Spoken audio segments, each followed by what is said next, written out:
कडेला गावाबाहेर फेकून दिलं जात होतं. अशाच एका अघोरी काळात वणंदच्या एका अनाथ झोपडीत एका चिमुकल्या जीवाचा जन्म झाला. नाव होतं तिचं रामी. पदरात 18 विश्व दारिद्र्य आणि नशिबात अमानुष विषमतेचा वळखा. गरिबी इतकी भयानक की घरात अन्नाचा एक कणही नसायचा आणि जातीयता इतकी निर्दयी की तहान लागली तरी डोहाचं पाणीही अपवित्र ठरायचं. आई वडील एकामागून एक सोडून गेले. पोरके पण तिच्या वाट्याला आलं. पण ही पोरगी रडली नाही, कारण नशीब एका अशा सावलीला जन्म देत होतं जिच्या अस्तित्वातून उद्या क्रांतीचा सूर्य उगवणार होता.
कोकणच्या मातीतलं ते निरागस बालपण फार काळ टिकू शकलं नाही.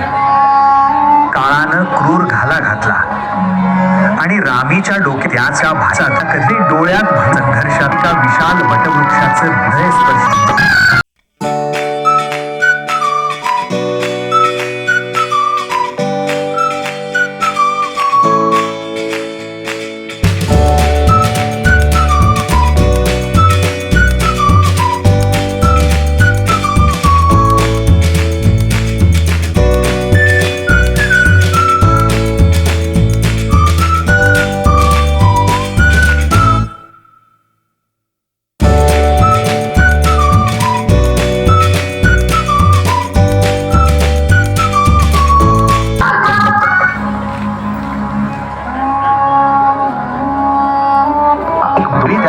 तेव्हा घराच्या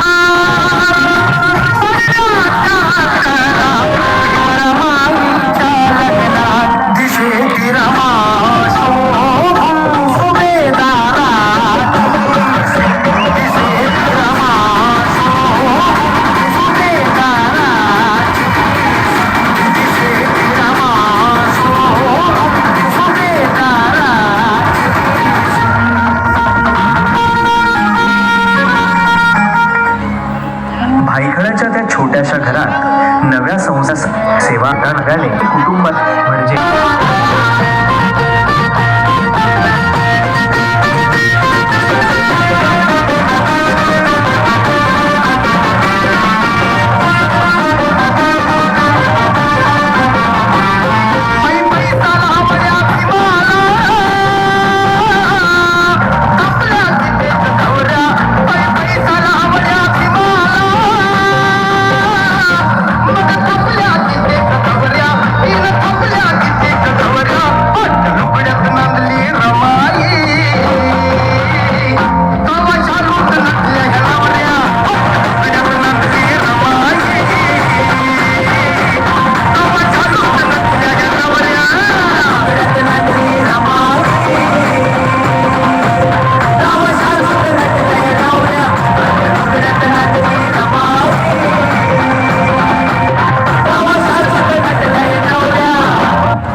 नाशिक सोहळ्यात पण काळजा चोट लागल्यावर त्याग मात्र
वर्षानुवर्षांचे कष्ट, लेकरांच्या विरहाचं दुःख आणि साहेबांच्या ध्येयासाठी स्वतःच्या भुकेची केलेली होळी, या साऱ्याचा हिशोब आता हे शरीर मागू लागलं होतं. ज्या माऊलीने उभं आयुष्य दुसऱ्यासाठी स्वतःच्या रक्ताचं पाणी केलं, आज तिचंच शरीर साथ देईल असं झालं होतं. ज्या हातांनी साहेबांच्या बॅरिस्टरकीसाठी गोऱ्या थापल्या, तेच हात आज थरथरत होते.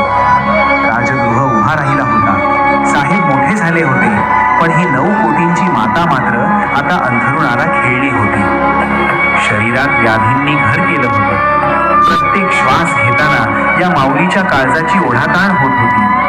पण आजारपणाच्या या भीषण वेदनेतही तिला स्वतःच्या प्राणांची चिंता नव्हती. डोळे मात्र दरवाजाकडे लागले होते, साहेबांच्या येण्याची वाट पाहत. साहेब जवळ आले की स्वतःचं दुःख दाबून ती माऊली मंद हसायची. अहो, ज्या माऊलीने 5 मुलं मातीला दिली तरी साहेबांच्या डोळ्यातलं पाणी पुसलं, तीच माऊली आज स्वतःच्या शेवटच्या घटका मोजतानाही साहेबांच्या